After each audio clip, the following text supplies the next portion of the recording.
news, and of course, the NPP has dominated the headlines since the presidential primaries last Saturday, January 31st, as expected.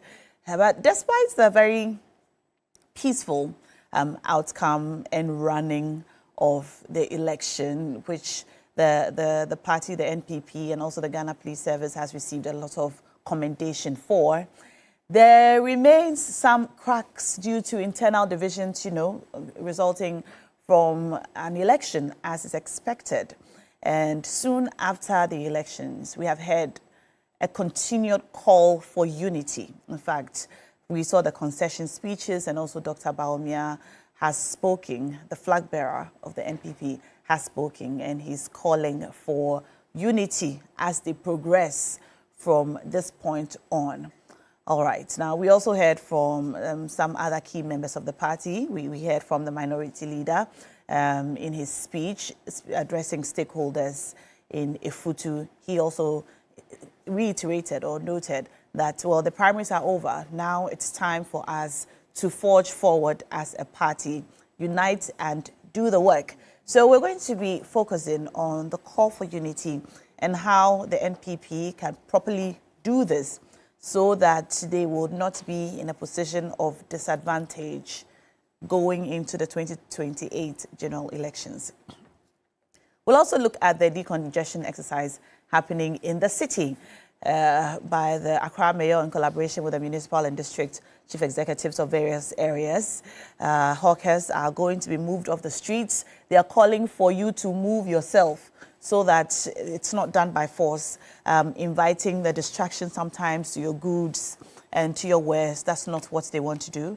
They're just trying to ensure that the city remains or is, returned to a state where it is clean and proper and the pavements are visible for pedestrians to use and not hawkers. All right. We're going to go into that and bring you all of the information that you need to know about that. So you can tell your aunties and your mommy, your mothers and your uncles, whoever, who's on the streets, who's not aware, so that they don't go there now or ever again. And the decongestion exercise has begun. All right. So before I bring you to my guest in studio, let me take you back to that speech made by the flag bearer of the New Patriotic Party, Dr. Mahmoud Bawumia. I say thank you to every contestant for participating in this race and for giving delegates an opportunity to make an informed choice. I say a special thank you to the members of Parliament who championed my bid, both in Parliament and in their various constituencies. I will never forget what you have done for me, and I will never forget you. The polls have ended, but our push for a stronger NPP has just begun. With Almighty God, we shall succeed. The journey to victory 2028 has just begun. We are in this together. We shall work together, and we will win together. We shall work together, and we will win together. As it is often said, after competition comes cooperation. And our expectation that all party members will apply themselves to this principle. It cannot be the case that one's support for the party is maintained only when those we support lead. I want to stand on this energy to make a passionate appeal to all members of the great NPP to let go of whatever reservations they have and come together. We need every idea, every voice, and every piece of advice to help us preserve and project a proud tradition bequeathed to us by our forebears. I'm with the flag bearer of our party, and our commitment as a caucus is to him. It is Parliament that is going to carry his vision and advocate same on the House floor. as the leader of the caucus, my loyalty to the party's cause and our flag bearer is unsoiled. And that is the discussion we've had. He called for unity, and that is what we are going to rally behind him and deliver 2028. So thank you very much. Mr. President. Thank you. That is it. Mr. Minority. Nothing more, nothing less. Thank you. Thank you very much. Thank you so much. All right. Leader. Streamline. Yes. How can I? All right, we just saw the NPP flag bearer, Dr. Mahmoud Baumia, and also the minority leader, Alexander Afenyo-Markin, speaking there. And both of them are speaking about, or the need for unity. And Dr. Baumia said, after competition comes cooperation. So it's time to move on from the divisions, so to speak, that the electoral process might have engineered, and now look forward and forge forward together as one party, and unity is important right now. What do you make of this, and what are your thoughts about the unity efforts that Dr. Baumia and leaders of the party have instituted to ensure that they are in a position of advantage come 2028? Let us know. You can send us your messages live on our Facebook live stream. I see some of them coming in already. Send them in. We'll read them as we go. Let me just read a couple before I introduce my guests in studio. Good morning, Na.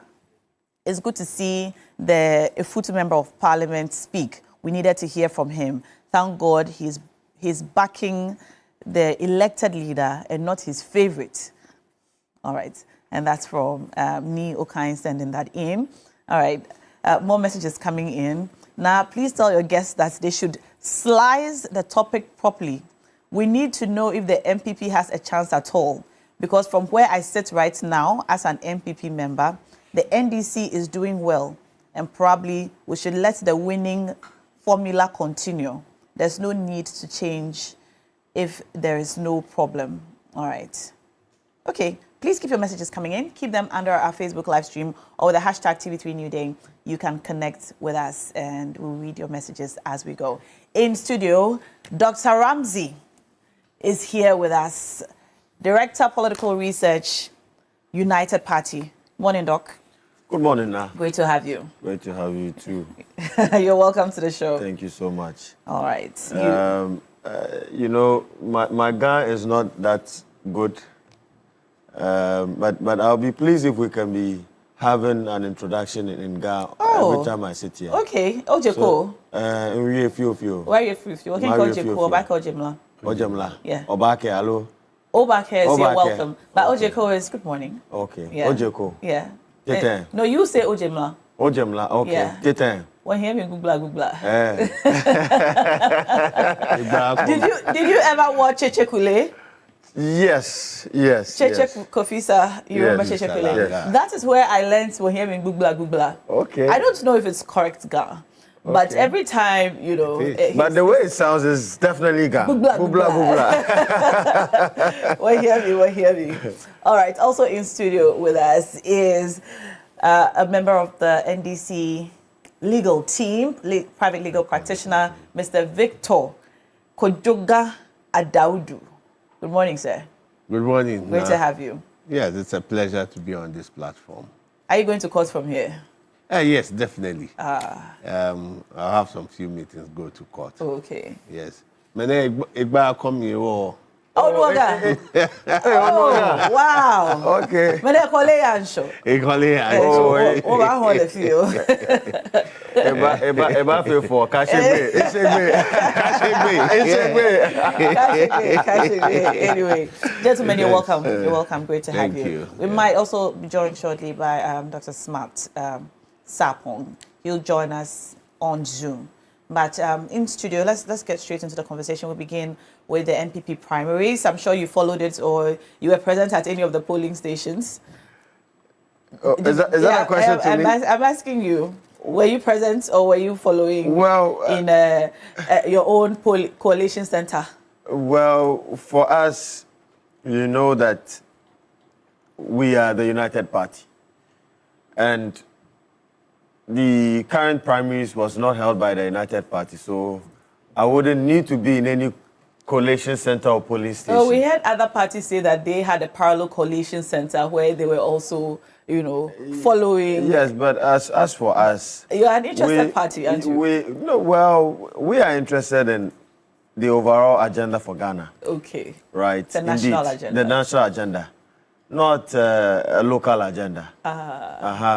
And so it is Ghana that matters to us. Okay. And the pressing needs of the people. Okay. What's and your so far as assessment? I'm concerned, I don't think that the MPP's primaries, the MPP, and I quite know that you all are aware that the current MPP is not the new patriotic party, but indeed Nane's People's Party. No, it's let us understand this fact clearly. That is your interpretation of the NPP. That is what it is. How is that has manifested in this electoral results that we're seeing today. What did Nana Akufo-Addo do? The current MPP is built around Akufo-Addo. And that is why for the first time that is why for the first time in the history of the party, they have adopted what? A top to bottom approach. What did Nana do to make that happen? It was, but all those that are manning the affairs of the party are his proteges. Most of the polling station agents or executives that are in the album used to vote in Dr. Mahmoud Bawumia as a flag bearer are their doings. And it's a well-calculated and manipulated album. And unfortunately, if I was the other candidate, I would have even stepped out of the race. Really? Because it's a waste of money. A lot of... I hear... At least 2 other candidates also did very well. Well, but very well is relative. I mean, did they cross... look at the numbers. Did they cross the 50+1 mark? No, they didn't. Yes, but I would say that... But we cannot discount well, their efforts. Dr. Barnard Champon being a first-timer, I think that, as you intimated, I would say he's a victor of this election, even though Dr. Mahmoud Bawumia prevailed.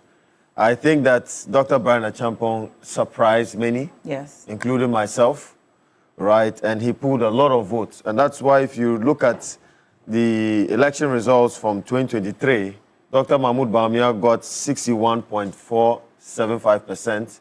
But this time around, he's got about 53.46%, right, which is a decline.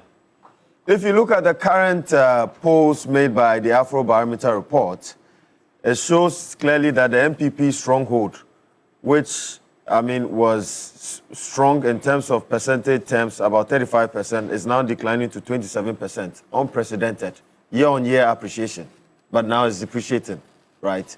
And so now, the current challenges of the party are still there, the cracks are still there. The only way to build the MPP better and stronger is to get rid of the Akufo-Addo proteges, all those papas that succumb to Akufo-Addo's wishes, all those that are engineering, that people that are pro-Alan that are still within the party, or people that speak against the ills of the party are sidelined until the MPP deals with these issues. I do not see the MPP recuperating from its defeat. Interesting. I want us to do an assessment of Saturday's election. Okay, maybe we could just go back a little bit to some of the matters that arose before the election, some of the comments that were passed, some of the matters which may have caused the division, which we are now, or which the NPP is now trying to repair by calling for unity ahead of 2028. But first, we've been joined by Professor Smart Sarpong, and it's great to have you in studio. We thought you were going to join us online. Well, I thought you were going to join us online, but it's great to have you in studio. Director, Research and Innovation, KSTU. Good to have you. You're welcome. Yes, dear. All right. Before we get into it, you followed last Saturday's elections? Yes, I did. In online and on TV? Yes, please. Not in the coalition center? Oh, I couldn't have. I was here with you. Yes. You were on key points. Yeah. Yes. You were on key points with the morning team. What's your assessment of? Well, generally good. The fact that we didn't get the other side of the news and they largely comported themselves well, I would say it was all good. What do you mean the other side of the news? usually when they gather like that, when political party activists gather, you will see interests at play, sometimes degenerating into some scuffles. And chaos and all those things. Fortunately, this time they conducted themselves very, very well in that regard. The police was up to the job. EC did their best. I think in all, the day was good. The eventual winner that emerged also won and won very well for me. I don't see it as a decline. I rather see it as a massive performance because, you know, the last time it was a 2-horse race. This time, anybody that discounted the energy of Brian wouldn't have done a very good assessment of the situation. Brian was not going to be compared to maybe Dr. Akoto Efriye or Honorable Adenimo. He's not of their like. He's a firebrand, he's active, he has the resources, he has strategy, he has a lot of things. And I mean, if you have 3 and you get 56.4 something or 0.5%, and if you were 2, you got 62%. 3, you get 56 in percentage. Yeah, it means you've done so well. And so the eventual outcome was also clear. And then I think beyond the elections, they have started what we all expect them to start. Talks of unity, trying to see how they can bring the various factions together and all those things. So, I mean, as my opening remarks, I think it's fine. They've done well. All right. Doc, you didn't finish your submission. That's right. And I'm hearing on this table that there's no decline in the party. But indeed, the pollster, Musa Dankwa, who they... Not in the party, I think he was referring to the election. So in terms of a decline in percentage but the election is part of the performance. It's a decline. I mean, it's still a decline. 61.47%. Irrespective now 53.46%. of the number of top players. It's still a decline. Brian Champon is a first-timer. Kennedy Japan is not a first-timer. And so definitely, if you look at the candidates also in the race, the other ones, Dr. Yao, Dr. Educhum, right? And then Kobna Japan, Engineer Kobna Japan. Clearly, it shows you that now Dr. Mahmoud Bamia did not perform well. But indeed, we knew that he was going to win because the album, and I repeat again, the delegate album has been designed in a way that it would scheme in favor of him being re-elected as the next flag bearer. And that's why I said that if I were Kennedy Ejapon and Brian Achampong, I wouldn't have contested this election. Because knowing very well that in the history of the NPP, there is nothing like a top-to-bottom approach. Why would you build your roof before building the foundation of the house? It is not rational. And that is what they did. Yes, but and they are going to suffer. That decides how they should run their own internal affairs, and they have decided but normally, the convention is that every delegate has the right to vote once for a flag bearer. But this time around, they voted twice for a flag bearer. That is unconventional. That is the first time it has ever happened under the NPP. Not the first time. Not the first time. It's not the first time. No, it's more like the first time because look, not the first time. it is you can the same delegates choosing flag bearer twice.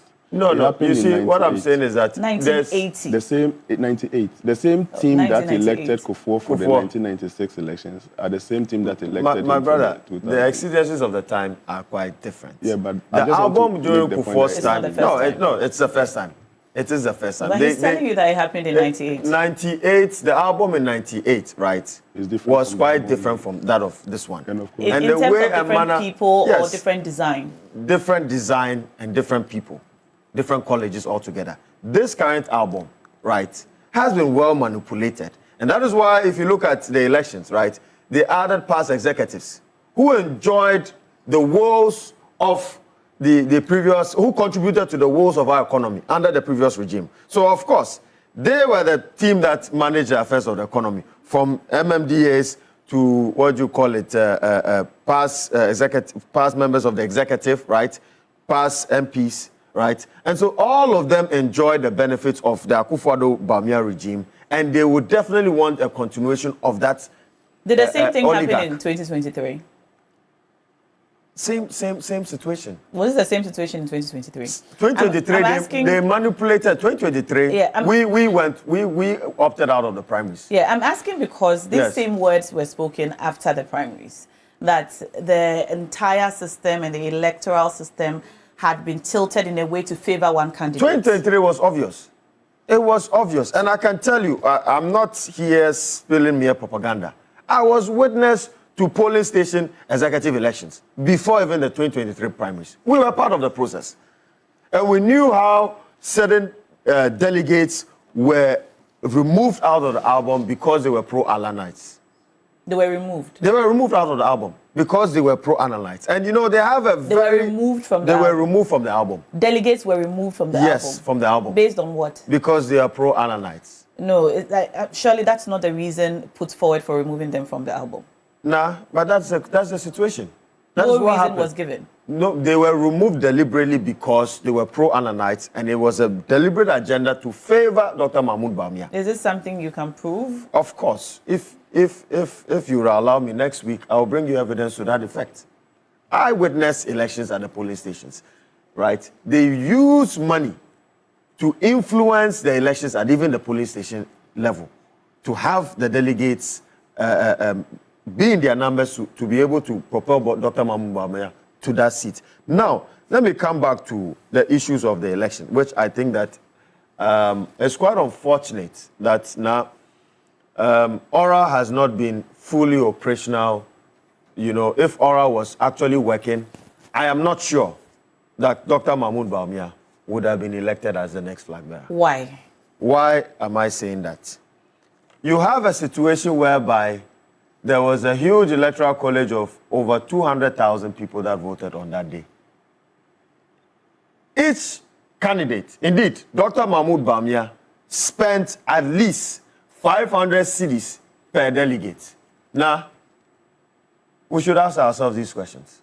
Where did he get the money from? Who sponsored his election? Who sponsored such a process for him to be able to, what do you call it, pay delegates at least 500 cedis? It is a legitimate question. And that's why I'm saying that if Aura was actually working, looking at the scandals that were associated to him when he was vice president, talk about the PDS scandal, right? Talk about the Poalugu multipurpose irrigational dam, and even the Salah rice scandal at the ports. Talk about all these things. And so it is a problem. Now, elections is about money. And it creates a channel where people who have the merits, people who have the love of country at heart will not be able to get towards power and contribute to the development of this nation. It's quite worrying. And it creates an oligarchy where a few people are powerful, quite influential, and they can pull any strings to their fulfillment and pleasure. Well, payment of delegates is a full discussion that we have to have, because that's like a whole different ballgame. That's why I'm saying that it is a repugnant thing to see. Yeah, elections should not be about and unfortunately we have a weak EC. Because if there's evidence out there, I'm sure your media house covered, they have evidence of that. They say it's transportation. They say it's transportation. Yes. Really? That's what they say. Well, you haven't heard? Well, no, but again, you haven't even heard delegates complain that the money it's not enough. It's not enough. Yeah. And definitely, whoever pays more, they will get their votes. Haven't you heard that? Is that what actually happens? Of course. Do delegates vote for who gives them the highest amount of money? That also definitely contributes largely to the electoral outcome. It definitely contributes largely to the electoral outcome. Definitely. Right. So now I'm saying that the NPP's election, again, I am quite happy with the outcome on principle that I know for sure that Ghana would be peaceful come 2028 in terms of the election, because Dr. Mahmoud Bawumia again would declare or concede early. which is good for our democracy. So that is prophet. That is what I am happy about. Let's go to. Am I a prophet? But that is what it is. How do you know? How do I know? Yes. When he considered defeat in 2024, didn't he come out? He had lost the elections, but why are you calling an election which has not taken place? It's a foregone conclusion now. I don't know why you are saying this, but it's a foregone conclusion that Dr. Mahmoud Bawumia, if you look at Musa Dankwa's post, 34 months let's look at Musa Dankwa's post. But the post as of now. That's what I'm saying, but now, currently, the macroeconomic conditions are favoring the incumbent government. What is the dollar rate today? Yes. How much do you buy for now? Yes, but the point is... Now, how much do you buy for? Fuel prices have gone down. Are you not happy? I am happy fuel prices so have gone knowing down. this very well, are you going to vote for Dr. Mahmoud Bawumia come 2028? Months, are you going to... 34 months, yes, when the 2028 elections actually happen, yes, it's a good time for you to make remarks about who's going to win and who's not going to win. The accounts have a saying. The accounts have a saying. You can't be calling an election 2 years. The accounts have a saying. Say, I'm there. If you are not If you are not so, but if you are Ndra, say Ndra. And I say Anopa will be in 2020. There, if you are not. Now can I have yes, Lawyer Daudu. Yes, let me say I extend my greetings to Dr. Bawumia. I congratulate him for the victory that he has chalked. And I'm sure Musa Dankwa had actually predicted that he was going to make this election. He will be the flag bearer. Also, I think my party, the NDC, has actually congratulated him and wish him well. I think from the point of view of my party, or most people within my party, yes, we are happy Dr. Bawumia has won. You are happy he has won? Yes. Because why are you happy he has won? Because campaigning will be easier for us because he has a track record, and it is the same track record we will ask him to go through and see what new ideas he's bringing. Whilst he has already been there, that track record will follow him. I think the deeds... Who were you concerned about? No, the deeds of the Akufo-Addo Bawumia administration will follow them. It is not like... Who are you concerned about? If you're happy Bawumia won, which of the candidates were you concerned might win? Maybe who are you afraid of, so to speak? Not that I'm afraid. Not that we're afraid. You know, it is easier for any of the candidates, apart from Dr. Bawumia, to divorce himself and what ideas he has from the deeds of the previous administration. So it will look like more of fresh ideas, bringing back a new patriotic party that has a new image.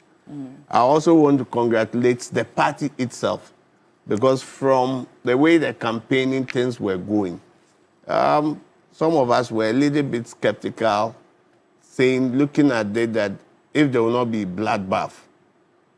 But you have seen that democracy has won. You've seen that now they are reforming. They have actually grown.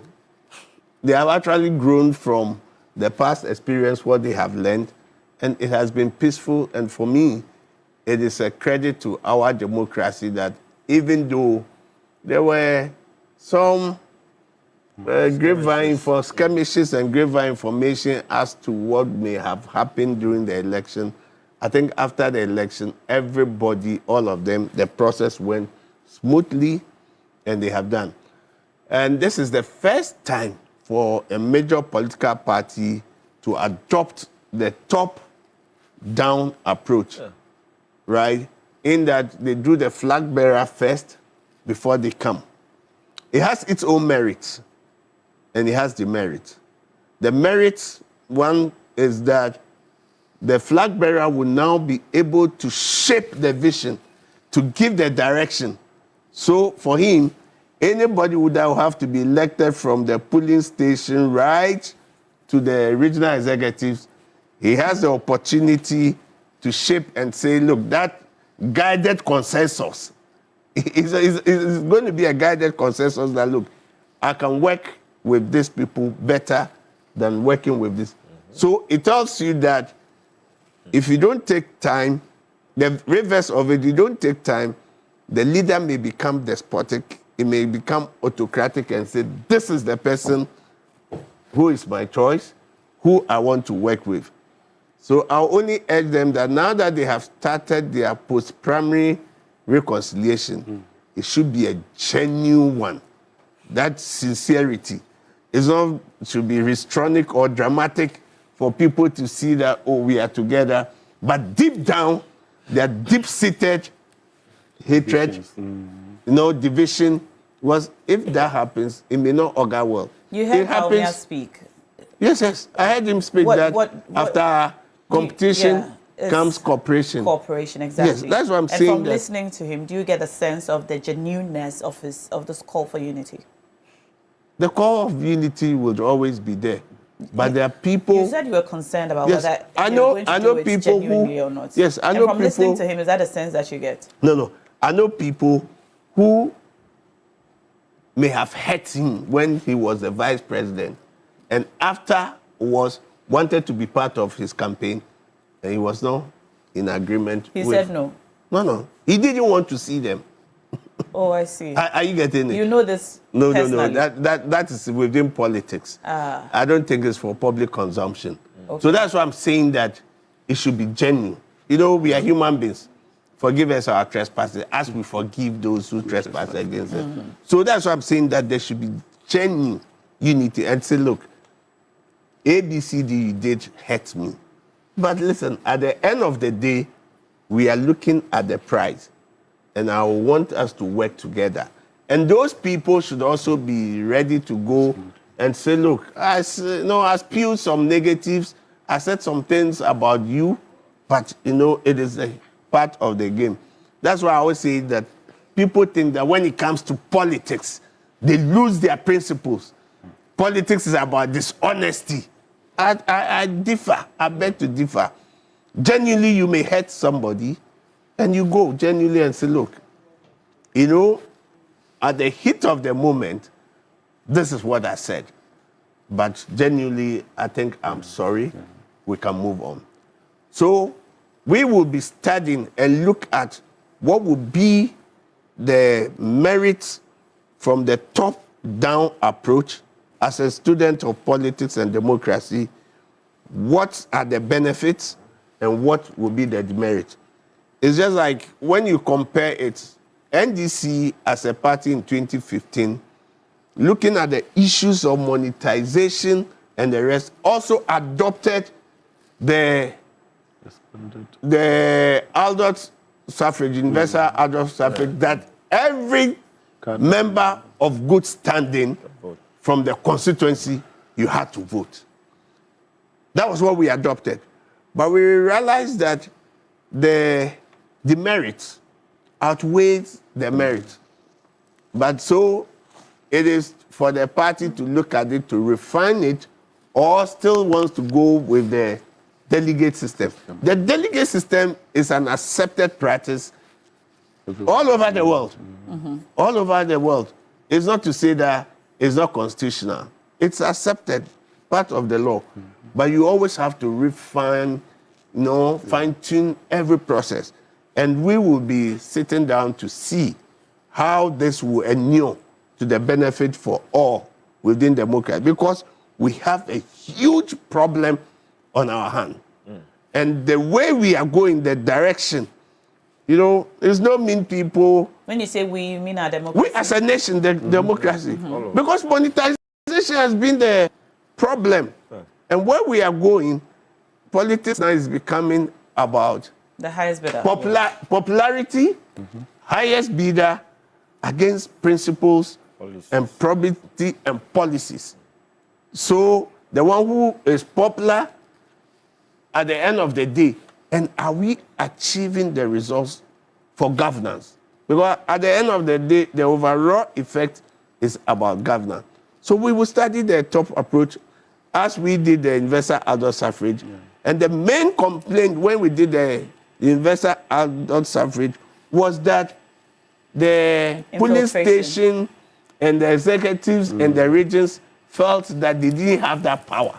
So that somebody will say, you have to call me chairman, you have to see me before I'll be able to give direction and stuff. Because now everybody feels that I'm a member of the party, I don't need you as the chairman. We thought the biggest problem was the infiltration of non-party members, acquiring party cards, and pretending to be party members to join in. Yes, that was one. That could also be a problem. That would be a problem, but it is because of our own dishonesty. Yeah. We are human beings, so it is dishonesty, and the guidelines were clear that look, you should not be a member of another party. Maybe we know within the community you are not a member, but you are a sympathizer. Yeah. You are well oriented in that philosophy. But because of the greed, you go and bring people. Yeah. So for me, it is how we will study how they operate. We will look at it and we'll fine tune because it is the national executive that will look at it. Now, what I will urge the NPP is that if they want to brand and become, because we need them. And we need them for responsible opposition, not what they spew. Because I'm sure this 1 year, the opposition, what they say in parliament and all other things, people are not even happy with them, right? And if they want to rebrand, reorganize, then they need to change their ways. And I'll urge Dr. Baumia, he's an economist. Now we have a communication specialist running the country, and we are seeing. I hope you start his lectures and see the practicalities that are being put in place, that he can give the lectures to say what we are doing, what he is learning, and what he will come and do. Yeah, to compare with the theories that he spewed all over, the theories and the rest, and at the end of the day, the economy crashed. Did I really say come and do? Come where?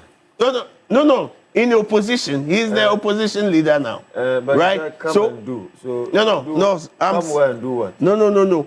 I need whilst he's campaigning, the clarity is that while he's campaigning, right, he should learn the way we are running the economy, the way the economy has been run, so that when he becomes president, he can do the same. He should learn whilst he says it and compare it with what he did earlier.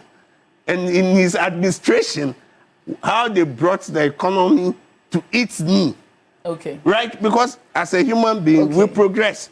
From class 1, you must go to class 2. Okay. So once he gets to know all those ones, for us as a NDC, we will teach him that what you did, this is how we did it.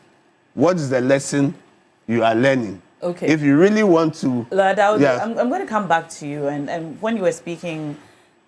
the point about monetization of our politics is something that I want us to talk about further, especially whether or not there are any legal avenues that we can resort to ensure that that comes to an end properly.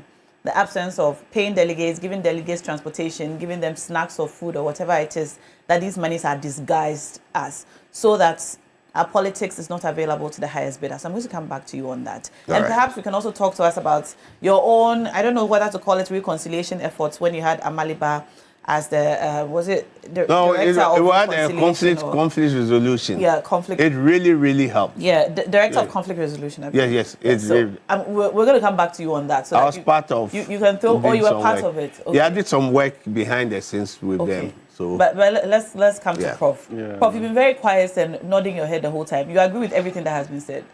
Oh, I mean, everybody is entitled to his submission, but along the line, I realized some were trying to deviate from the topic at stake. But it's fine, that's the person's submission. Lawyer was right on the topic you gave, reviewing what has happened, acknowledging and commending where necessary. And then you see the line he went. I thought the extent Inusa went, but it's fine. That's the way he decided to use his time. I would still say, for democracy's sake, when an opposition party does something that is worthy of commendation, you just commend. So that when it is your time, I'm sure United Party will very soon be starting the process. NDC has given a roadmap to December 19th. Yeah, they learn from each other. The NDC learns from NPP, NPP learns from NDC. Check their constitution. There are a lot of similarities and things. So I'm sure, and lawyer said it right. If there are some things President Mama is doing now, which the NDC did very wrong, the NPP did very wrong in their time, what's wrong with you learning so that I made a statement in those times that yes, COVID wasn't caused by anybody here in Ghana. It was imported from China. Yes, Russia-Ukraine war, Ghana didn't have any hand in that conflict, in that war. Yeah, but imagine, and I cited a scenario where if you are a father with an asthmatic child, somebody is burning and the smoke is entering your house. You didn't start the burning. It's even out of your yard. But the smoke is entering your house. Wouldn't you intervene? Do you get it? So, I mean, there are lessons that must be learned. And he put it right. NDC can learn from NPP. NPP should also avail themselves to learning from NDC where necessary. But on the elections, they still deserve commendation. And we all will watch to see how the reconciliation activities are undertaken. I think it starts with the members, the grassroots base of the party, their readiness to embrace that unity. The man alone, Dr. Mahmoud Bawumia alone, or if you like, add all the 4 aspirants, the 5 of them alone cannot bring the necessary unity that they may need. Because you may forgive, and like Kennedy rightly said, he has been in this contest for quite a long time and he knows how it feels to lose an election, and so he is not too much worried. But you saw right at his back a certain gentleman who was crying helplessly. You saw that I don't know how much he invested. I don't know whether he invested more than Ken or whatever, but he was He believes in the agenda. His soul. He believes in the more than your leader. Investment. More than the leader himself, more than Ken himself. Maybe Ken is just able to hold himself. Well. But it doesn't mean he's not sad. So those behind the leaders distributed across the country, you never know where somebody was also crying. This man we saw on TV. But some people may be somewhere there in the constituencies who may need to be reached out to. So it shouldn't be just on the screen type of unity call, visiting the capitals and say, I went to Region A, I've done reconciliation. They should find time and go down there to the polling stations or branches and wards and all those places, because that is where the base itself is. They have time. Fortunately for them, this whole year can even be used for that reconciliation purpose. And if it is this whole year, then they can go as down as to electoral areas or wards or branches. They can if they want to. And all those hands, the 5 of them especially, must come on the same deck so that can procure the unity. And I always say that you go into election first with unity. But even when you have the unity, you still must face your opponent, and in this case, a formidable NDC. So the unity is needed. But even beyond the unity, you still must prepare very well if you are going to meet to face the NDC.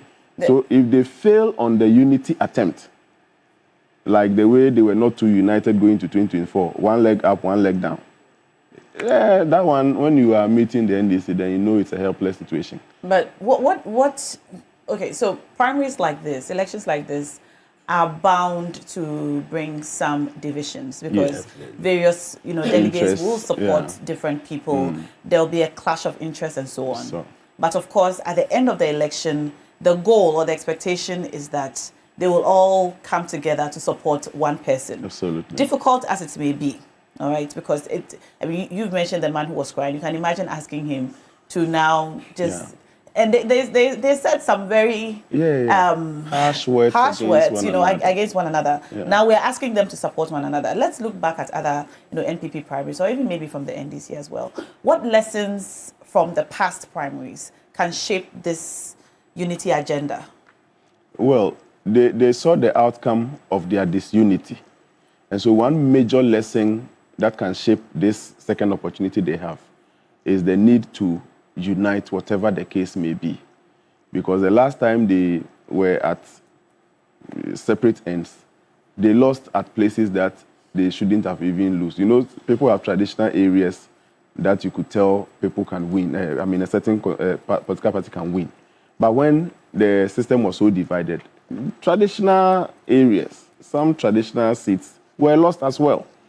And so that was the extent to which they suffered the disunity. And I went to places that you could see clearly that this place, they are just not united.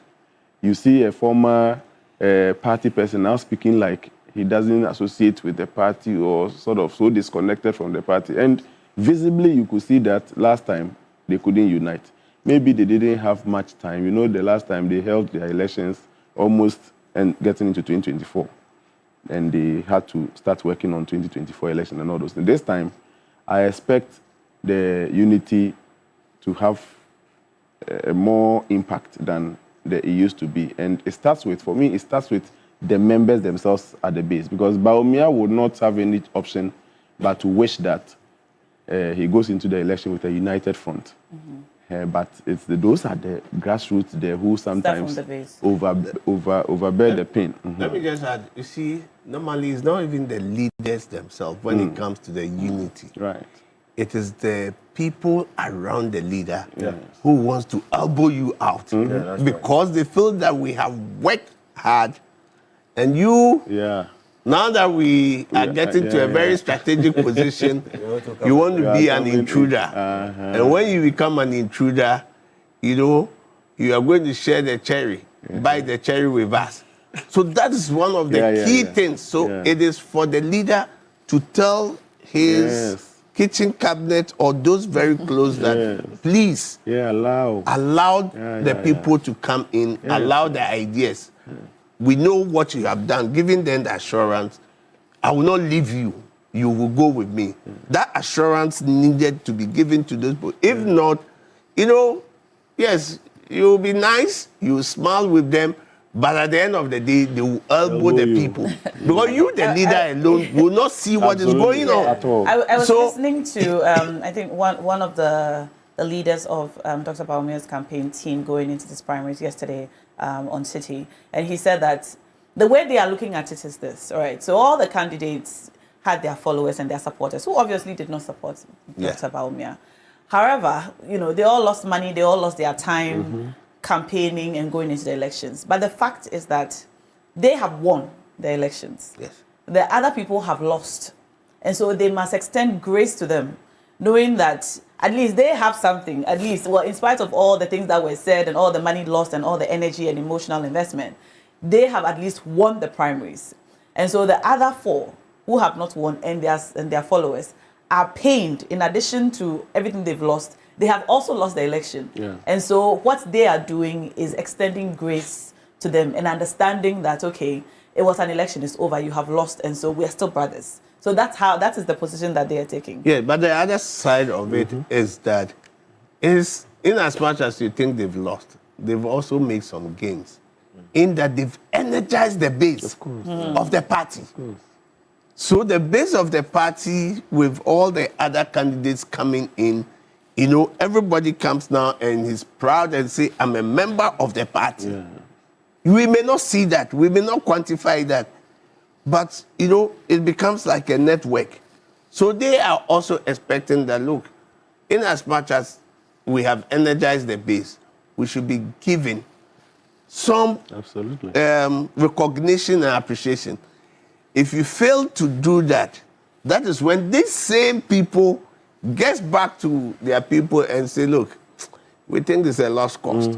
This one, these people, the way they are going, should we even win? We don't think that will be considered. So that's why I'm saying that those members around should be the people, should extend the olive branch, welcome them to their fold.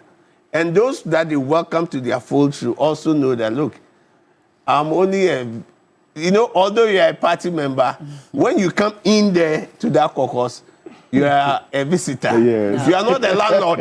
But if you want to come and behave like as if you are the landlord within that kitchen cabinet, You'll not be allowed to. That one, you have a problem. Yes. I get it. Yes. So that is one of the things that I expect Dr. Baumia should drum into the heads of his aides, his assistants, and the people that look. Draw them in. All right. But at the end of the day, I know my own. You know, I always say something simple. What difference does that make then? I know my own. I mean, if you're drawing everybody in, then everybody should be your own. Yes. Yeah. Everybody, the cake is big. Yeah. For everybody. Yeah. I get it. But, you know, people, because of the loyalty that they have, they expect that at the end of the day, I should also be giving that appreciation and the recognition. Now let's come to Dr. Just a quick one. Just a quick one before. Just a quick one. Just to add to what lawyer just said, that Dr. Mahmoud Bawumia himself should, at a point, bypass his inner circle and go do the welcoming, the outreach. Because if he is reported to that, oh, we've done this, we've done that, he might be misreported to. Okay. Because and I agree with lawyers so well that some people surrounding big men would like to form a very thick wall. Chinese wall. They would want to. So you will be there as a leader. They will be bringing you report. Oh, we've reached out to this person. We've done this, and before you realize, they would all be misreporting. So just to add to what he just said. All right, Doc. Yes. Now, Prof intimated earlier on that I swayed away from the topic. But he is coming from a region where is the stronghold of the NPP. He is indeed a member of the NPP, but Kumasi... He's speaking from Accra now. Kumasi... And I think he may want to... Technical... That's where I work. Yes, so that's what I'm saying. You are coming from Kumasi Technical. You work there, so indeed you. But you see where he's. No, it's not where I'm going to. Your region, the Otunfo Asantehene, went around crying for $10 million. Crying. Yes, yes, because he was soliciting for funds. Yeah, but he had to cry for it. Why are you saying he was crying? He had to cry for it. He didn't cry for it. No, but I mean it's not literal. Yeah, but so I'm saying that he had to. Cry. No, but he had to beg for funds. Right, to rehabilitate. No, he had to plead. He pleaded. Yeah, but I'm saying that he pleaded for funds to build or rehabilitate a part of Konfano Citizen Hospital. That cost about $10 million. Now, your party put Are you comfortable at making me? Oh, but Prof, we should not pretend here. We know ourselves. You and who? All of us here know ourselves. We know where you belong. He knows where you belong. So please, when you started the conversation, oh, but now this is a political platform. Oh, please, this is a political. No, let me finish. Then you can come in. It is. Oh well, absolutely. We are here to educate. Well, we are here to educate, but I'm saying that this is a political issue. I know where he belongs to. Oh, please. You would deny it, but now just a quick one. Oh, now they were from the same. Now, I was part of the same stuff. You know what has happened to him since the last time? He's not part of the UP. Are you part of us? I have the UP membership. Just a quick one. Anyway, so can I make my point? Yeah, you will make your point after. Can I make my point? Listen. Let me react to that. I want to. Somebody may be a sympathizer. Yes. He may ascribe to the philosophy of a party. Yes. Right? But may not be a card-bearing member. That's so. You are even being more. You are even being more charitable with the situation. The situation is that. Yes. Assuming I have even ever been. Yes. Do you get it? I would have allowed it to pass. I have never been. Well, so you say, I know you. They are listening to you. Now he doesn't know me anymore. Now they are listening to me. Do you know me? I want to ask a straight question. Can I make my point? When I'm done, you can come in. No, but let me. I've been giving I think let's go on the topic. Yeah. What I'm saying is that we need to look at this monetization. What I'm saying is that I did not swear away from the topic. I speak as a patriotic citizen. What I said about the scandal in regards to the PDS is actual fact on the candidature of Dr. Mahmoud Bawumia. And I did mention that if Aura was indeed operational, spending 500 cedis per delegate, right, is questionable. Because if you look at the number of delegates that had 500 cedis in their pocket, we are talking about over 200,000 people. When you multiply 500 cedis by 200,000, you have 160 million Ghana cedis. Do we know that every delegate was given 500 that was the cedis? Situation. That is what I can tell you for a fact. That was a fact. Yes, that was a situation. Every delegate. I got intel on that. That's a fact. Maybe he can deny it. We might have to fact check that. You see? Well, that's what I'm saying, that each and every delegate got 500 cedis from Dr. Mahmoud Bawumia. It's a fact. Now, don't sugarcoat the words here. Unless you can show us. But I'm saying that the evidence is out there. Go and look at the footages. Go and look at the footages. Your media house even captured it. You see, please. You see, what I'm saying is that if Oral was operational, I am not sure he would be able to afford that 500 cedis per delegate. Now, this is a candidate who is saying that he was just a mere mate and not the driver. Unfortunately for him, Ghana is rising. Ghana has taken off. Unfortunately for him. And for a mate, right? I don't think that there's a place for a mate in a plane, because it's only a captain and a co-pilot that can fly an aircraft. Ghana has metamorphosed from trotro to an aircraft. And so we do not need a mate. Now, what topic are you discussing? A mate cannot pilot a plane. That's why I'm saying that Ghana is on the rise. If you look at our current macroeconomic conditions today, it is quite good. All right. He came from Kumasi. Ask him how much he paid for his fares. Let's guide you back to the topic. Okay. No, but that's what I'm talking about. Let's come back. Let's come back so to the now topic. let me come in. No, lawyer, wait. Yes. Let us focus. Anyway, you've promised that you give me. Oh yes, I'll definitely Yes. come back to you. Let us focus on the topic we are discussing this morning. We are talking about the possibility of the success of this reconciliation agenda that Dr. Bawumia has set out to do with the party. We've also heard from other leaders of the party. We've heard a minority leader talk about it as well. In your opinion, is this a realistic thing that the party can do? You've already spent more than half of your time talking about trotros and helicopters. Other things. Helicopters. I see. So let's just come back to Now, it. what I can say is that There used to be a trotro you from have- you have- Second. you have- They used to write on You it. have about 30 No big seconds English. left. You have about 30 seconds Second left to of our time. Dansoma. Let him learn so that I'll take some of Prof's time because he interjected me. I guess you are friends. morning, You yes, are come on. friends. So No, you but guys I've have never bought agreed. meeting There's yet nothing before. I can Oh, do. don't worry. After this, I'll get you breakfast. You meet him at the party office. Yes. Here we are. Which party office? Which party office? You mean the UP party office? Whatever. No, he's welcome to join us. Since he's now denying them. When I decide to Now, do what I'm politics, saying I is know that, which you know, party I will join. the reconciliation effort Is to it me realistic? is just a white elephant. Because if you look at even the day they were signing the peace pact, the panacea to NPP's problems was not available there.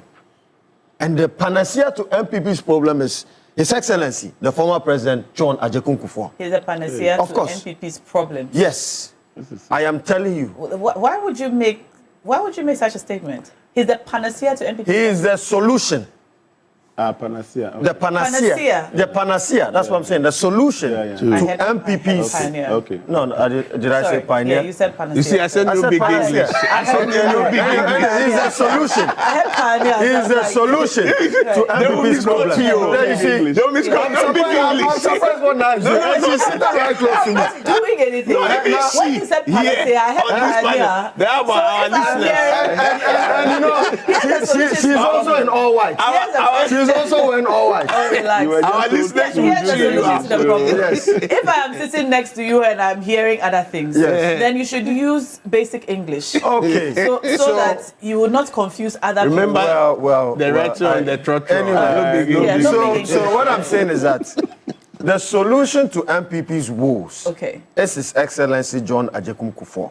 And because he was absent at the signing of the I peace think pact. that President Kufuor has realized that the party is in disarray. They are not listening to his good counsel and wisdom. And I think that it is time for His Excellency, the former Vice President and the flag bearer, to go back to his father in the mountains to seek greater wisdom and counsel from him to be able to propagate that agenda to reconcile the party. Unfortunately, now... All right. I have to move on from you now. I'm sorry. I've given you more than enough time. So let me go to Lawyer Dawodu. But your point is well made. I think for me, I'll go to him. I think for me, the reconciliation that they are doing, they should bring in the founding fathers of the party.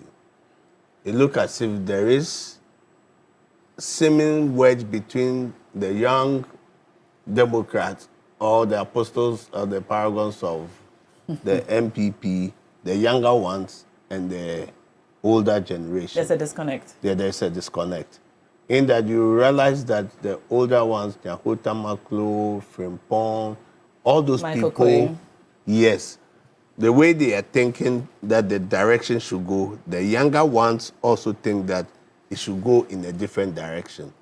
That may bring about when they say something, and you see it will be out of pain for those founding fathers, realize that what we have toiled for today is not the way we are going.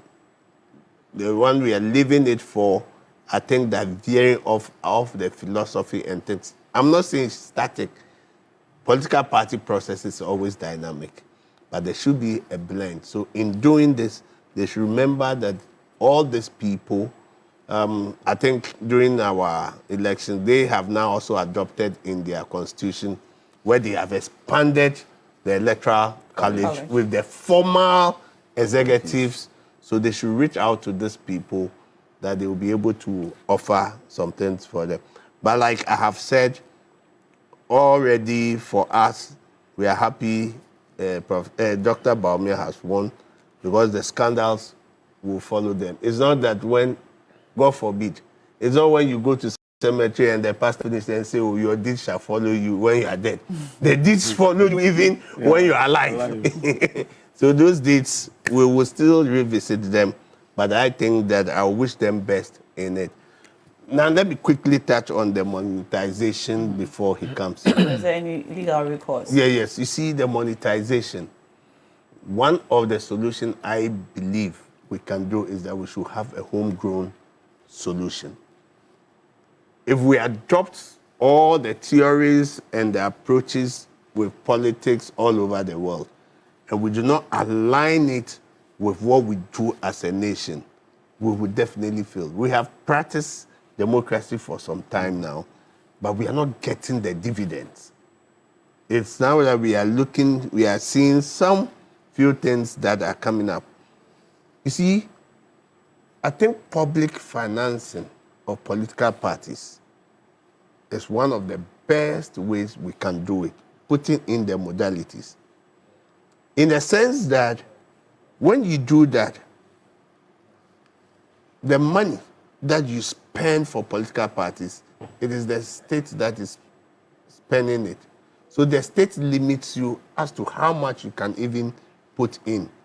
When the states will be able to audit you and making available that money, it will cut most of this transactional politics or procurement politics that we see now. Because it affects the fabric of governance. When you win, you have to recompense. You have to make sure you owe a lot of people. And that is when every day people will shout, oh, it is so sourcing. It is so sourcing. As if so sourcing is not legal. But that is the only way you can also do the soul sourcing to get to your business people who supported you. So one party will say soul sourcing in opposition is wrong.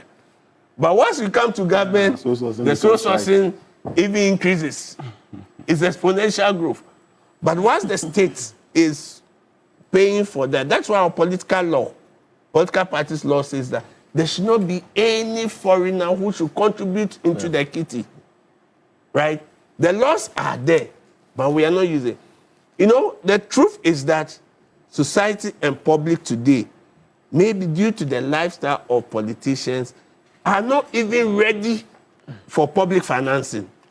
You know, in their psychic and the rest, I'm sure Prof is here. If they've done the research, it will show that. But once we are doing that and we decide as a nation that we'll pay the executives, even from constituency, executives are being given some money. Stipends. Yeah. Stipends. Regional executives are being paid. And even the ministers and others are being paid. And we increase the capacity of Auditor General so that what you are being paid, at the end of the day, they will monitor you. They will audit. Mm-hmm. Nobody would, within the party, will sit down and say that, look, let me think about this pork barrel project. At the end of the day, when I'm even compensated by some money or graft or something coming in from it, I'm sorted. Nobody will take that decision because he knows that at the end of the day, the auditors will come after you. The auditors will come after you. And then, but this is a place where, and you know, sometimes you have slash fund. Mm-hmm. Slash funds that you have from where people are saying, now we don't contribute to, foreigners don't contribute, but foreigners contribute to logistics. They bring the cars. Mm-hmm. So somebody is in China and says, oh, election is coming. I'll get you 2 pickups, right? Will I say no? But the law is there. So once the nation, if not, you see, we would leave it this way. At the end of the day, you get into government, then, so I always ask the simple question. Simplest question. Why is it that political parties, when they are in government, they are rich? They can do all the things you can imagine. They will find the money. The moment they come to opposition... The party is rich or the government is rich? Party. The party. The party itself. No, but because party activities go on. But once in opposition, it becomes difficult. I won't give you the answer. You're a journalist. I'm not saying that once NDC has come to government, the party is rich. That's not what I'm saying. But that's what exactly what you have said. No. What I'm saying, I made specific to my... Exactly what you have said. Things go on for the party, their planning, administration, everything goes on well when they are in government. When you are in government. Yes, because they have their own people, their friends there who support. But once you are in opposition, nobody wants to support. Nobody brings... Look, once you're in a position, you have friends somewhere. You don't even, for a long time, they won't look for you. They will now want to carry your favor. And once they want to carry your favor, they'll say, oh, if this is it, we can do it for you. Yeah. So those are the benefits you may have. Not that necessarily you dip your hand into the public purse. But somebody will come and say, oh, this is your compound, it looks dirty. I'll ask one of my friends to come and tile the whole place for you. Just he wants a favor. Absolutely. So that's what happens to everybody. It happens to the parties, right? So I think this monetization, we have tried, but if the public financing mechanism is put in place, we are paying our executives. Both parties, we are paying. I'm telling you, the dividends that we get will bring down the corruption, the misapplication, the embezzlement, and people at the end of the day, they know their name, will go into the Auditor General's report and you'll be held accountable. I'm telling you, nobody would take any reckless decision or reckless borrowing. Because at the end of the day, when the auditors come after you, it is only you and your family that will suffer the pain. We are all members of the party. So once you go and put your hand in the purse, you expect me to come and follow you blindly, supporting you. Oh, he's my party member. I always tell them that, look, think about yourself. At the end of the day, the judge will give judgment that you going to Sawam. I just pick my book and say, oh, we'll see you, we'll visit you. I'm gone, right? So people should always, that's why I said, look, monetization is a problem. And as a nation, we should find a solution to it. You know, when governments they are making... That's your time. That's your time. Thanks. But okay. Yeah, so... We'll see if we can come back to that and still talk about the decongestion happening in Accra. Prof. Yes. So this is Chronicle 22nd of December, the last year. Okay. And this was a product of a work I did, the Citizens Perception Survey. And my conclusion is, as is over there, that the standard of living under President Mahama was good. In fact, the score was 68.8%, which was good. The economy and exchange rate and all those things were doing a lot of positives and all those things. So what I'm saying is that if we are here to talk about President Mohammed's performance, I have a data on citizens' feedback on his performance. And we could do a lot of fine analysis on that. I was cautioning Inusa to stay on the topic, not because I do not know that the performance of President Mohammed, but that was not before us. And if I try to say that, it doesn't make me a direct opposition party member or whatever. We didn't come here on party cards. And anytime, I want to assure him. Okay, maybe he... Yes. No, senior lawyer is here as NDC. Okay, that's fine. He's a member of the NDC. He's a member of the NDC. I've been pigeonholed, so anything I say... But you didn't come here on the party. Yeah, very well. So what I'm saying is that I want to assure him that I am not yet a politician. I want to enjoy... I am a political coach. And I have a lot of fine friends in NDC, fine friends in NPP, who have enjoyed some of this work I do. UP just came. I hope to have some friends. You have not made friends yet. I hope to have... Okay. You've not held... You are my friend, don't worry. On personal level, you are. On personal level, why not? But I'm not sure you've held any organized meeting as UP or any structures are in place and all those things. Oh, well, there are structures in place. Yeah, but I want to assure him that... We've had meetings. Anytime I want to move from being a political analyst or a political coach, or move from a researcher or university professor into a full-time politician, I will announce it publicly. Only that it is not likely to be UP. It is likely to be NDC or NPP because they have properly organized their party. I won't join a party not properly organized. When I am an organized person, why will I join? They are a new party. Let me advise you too, as a jockey, you would prefer to ride on a healthy, vibrant horse than a dead horse. That is it. And Yes. the two parties are more healthier. Oh no, one is a dead horse. Which one? UP? The one you belong to. The Nana. Anyway, so just to, I want to assure him that I do my things publicly. I'm not But an underground I'm person. surprised you didn't give us your works on Baumia's. I did. The post I you did here. on Bawumia. I did it. I You discussed even it here. predicted Bawumia was going to win some time ago. 57.2. Even the previous election, All right. 2024 election, you predicted that Bawumia was going to Have you also read win. that report? Oh, you predicted that Bawumia But was he's going not to a win. pollster. Oh, I but am he a pollster. just acting. I am a pollster. You don't know. No, hold on. You don't know because Hold on. data and prophecy. Okay, You don't know his okay. prophecy. Let's not attack his data. No, I'm not attacking his data, but I'm just saying that he does pose for Dr. Mahmoud Yes. Bawumia. Take your time. Okay. Take your time. He does pose for Dr. Mahmoud Bawumia, so he knows that. But you And just what's the nature of your polls? Just Google 2020 elections prediction from me, Professor Smatsapo.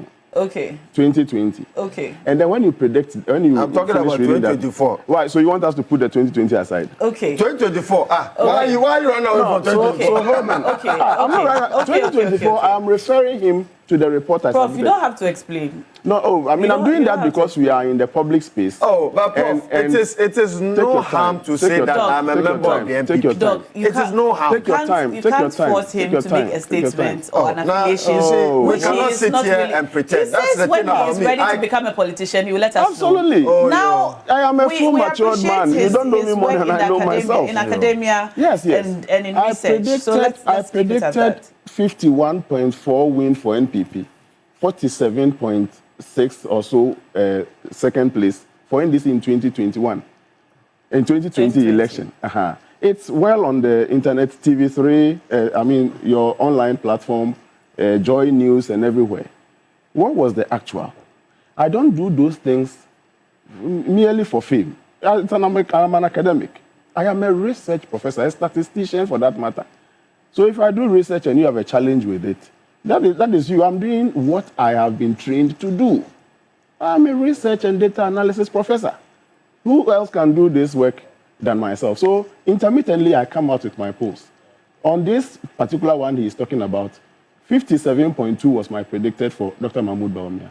If the actual is 56.4 something, I think it is accurate.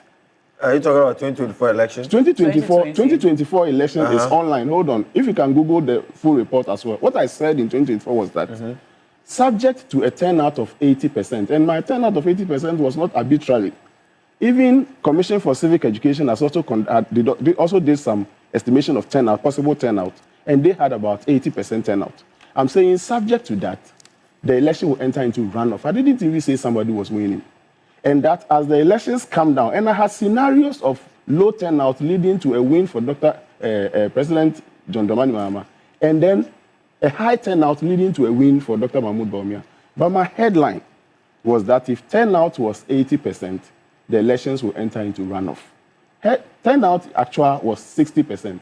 If turnout estimated 80 tends to come to as low as 60, and I give you a scenario that on a lower turnout, it will fall for His Excellency John Dramani Mahama, and you come and say, he said, Dr. Bawumia, it means you didn't read. And it is not my responsibility as a researcher to help you read or whatever. And what researchers do is to guide the process. We are not like prophets. We don't say, do or die, this is going to happen. We are not gods. We pick data from the grounds and we use that one to shape. I did as much as workload analysis. If this person wants to win, he should take care of these regions, that. If that person wants to win, he should do this and do that. And I even concluded by saying they should help us not enter into runoff with all this. We are going to have to end this. Is it between you and me? Look at this. City News. Elections 2024. Professor Sapon justifies poll predicting victory for Bawumia. And now you see, you are reading headline. Get my report. It's online. So why are you saying that you did not predict a win for Bawumia in 2024? He has just explained what he did. Listen, what he's saying. Listen. He's trying to sugarcoat the case. But I'm saying that in 2024 you predicted a win for Bawumia. You're running away from it. On a more serious You're running away from it. Serious note now.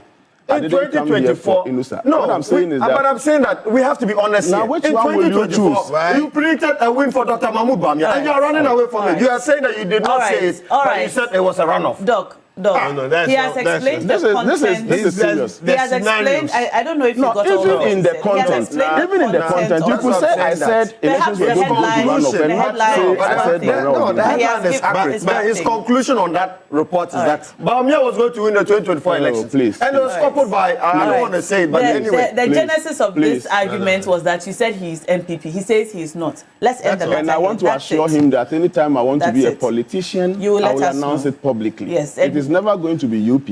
It will be either NDC or NPP. Simple. All right. That is me. That ends the matter. That ends the matter. All right. It's okay. All right. Let's end the matter. All right. So the NPP, I mean the Accra mayor and the district and municipal assemblies are undertaking a decongestion exercise in Accra. This is not the first time it's happened, and it's always our hope that when a decongestion exercises take place, the traders and the hawkers and those who sleep in the streets and apparently now under trains will not come back to the streets, but they keep coming back. We have exactly 5 minutes to end this discussion. Let's talk about it briefly. Why do these efforts by the AMA and the municipal assemblies and district assemblies keep failing? Because the traders are coming back. We are continuing to destroy their wares and their goods and their stalls and actually some people's livelihoods. And questions have been asked whether they even have any legal remedies against the assembly when their wares are destroyed in this manner. We all have 1 minute. I'll start with you, Ramsey. Well, now, I think the issue about congestion in Accra is not about enforcement, but it's a matter of governance, planning, and indeed alternative livelihoods. I'm not sure any rational person would want to sit under the hot scorching sun, right, to sell amidst all these uncomfortable environments around them, right? It is as a result of poor planning. I say this because we don't have adequate market spaces, right, that can house traders. It has been a matter of discussion for years now. And that is why part of the proposal of this current administration is that they're going to build 261 24-hour market places, right, within the 261 districts of Ghana. I think that it is quite commendable. We need such infrastructure within the various districts so that we can be able to decentralize trade. For example, Everything is situated in the central business district of Accra. People come all the way from Tamale, even as far as Burkina Faso, to Accra, to come and purchase goods. But I think that it should go a longer way, or a more formidable, we should have a more formidable policy and infrastructure development that would be egalitarian in nature and decentralized, so that we should have every district have a huge market space for retail and then leave Accra to do the wholesaling. Is it that we have accepted that hawking or selling in streets, I know nobody wants to understand, is a natural part of our trade, and so people would opt to do this? Even I ask this because there was a time when the hawkers market was built in Circle, at Circle, just down the road, and people were asked to leave the streets and go there. There was a pushback. Well, indeed, one of the problems was that they complained about the cost of the stall.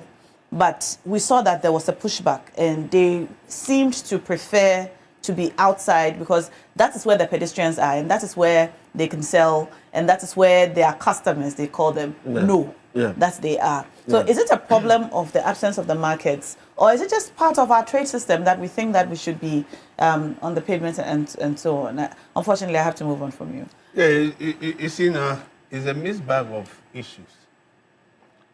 One, when you are driving these people out of the street to go into the market, another place, what is the alternative?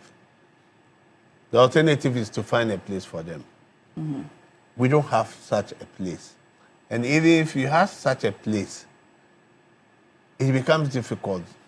There's no facilities put there, especially where they will, for nature's call and the rest. So it's improper. Look at the Onion people when we had to move them, right? Now, because they are on the street, people normally don't even want to go into the market because we don't have parking space. Cars are not able to park, people are not able, so they prefer to buy along the street. So the people within the market now will prefer to come and be on the street. So to solve this problem, if every district assembly can locate a place where there will be market sited, market is sited, or the creative way they are doing things now is that some people even start selling at dawn. Maybe by 5 o'clock, the whole place is cleared. We need to have that creative, because they will ask you, if you sack us where, and where will you go and sell? We have children, we have family. Now, to worsen the whole case now is that when government is trying to decongest, the opposition comes and say, we told you people, you voted for these people. See how you are being treated. But you see, you want to enforce, you want to do the right thing, this is what the law. But your opponent is always drumming into their heads that these are the people you felt they will do the right thing, and they are your nemesis now. So then the people also start, we won't vote for you. And the politician doesn't even want to hear that when every time you hear that, oh, they won't vote for me, or you will lose your election, we will do because of the right thing that you are doing. Where even a minister, I think in the previous government, had to ask, you voted for me to do the right thing, to clear these places. At the end of the day, what happened to him? So the fear, genuinely, it gets to a point, they also feel that, look, if they are going to punish me or punish my government because I'm driving them away and the other people are driving it into their, why should I go and enforce? So we need to locate places. If all the DCs are mandated to look for a market and will provide alternative allocation, then we can take them. Prof. Yes, just to call for cooperation, all right? I would want to call for cooperation between both those that will be affected and then the municipalities, the officers who are also undertaking those exercises. They must meet until they find a certain middle way proposed by those who are going to be eventually affected. Usually when you source their view and they give you some arrangement and it sits somewhere well with you and you go by the arrangement, they don't come back to blame you for it. Most of the times what we see is that they say, we have served you notice, so 2 months time leave, 3 months time leave, and then the next thing you see is the bulldozer is there to clear you away. They will feel you didn't involve them in the solution of the problem. And then if they do that engagement down there very well, and they get their, you see, their suggestions may not be the perfect situation you would have wanted it, but they would understand you that there need to be some level of clearance. And so they will come somewhere midway, and then if you understand them and you grant that to them, I think they would not come back to hurt you. That would be my little on the matter. And I want to end by greeting my friend, Professor Kwadwo Boateng Prempeh of the Sunyani Technical University. He is watching us, and he sends his greetings to all of you. All right. Now, to add to all what my colleagues have intimated, no, I think that in regards to our local governance system, they are going to turn your microphone off. I don't want that to happen. I want to just end that, the constitutional provision for the District Assembly Common Fund is inappropriate.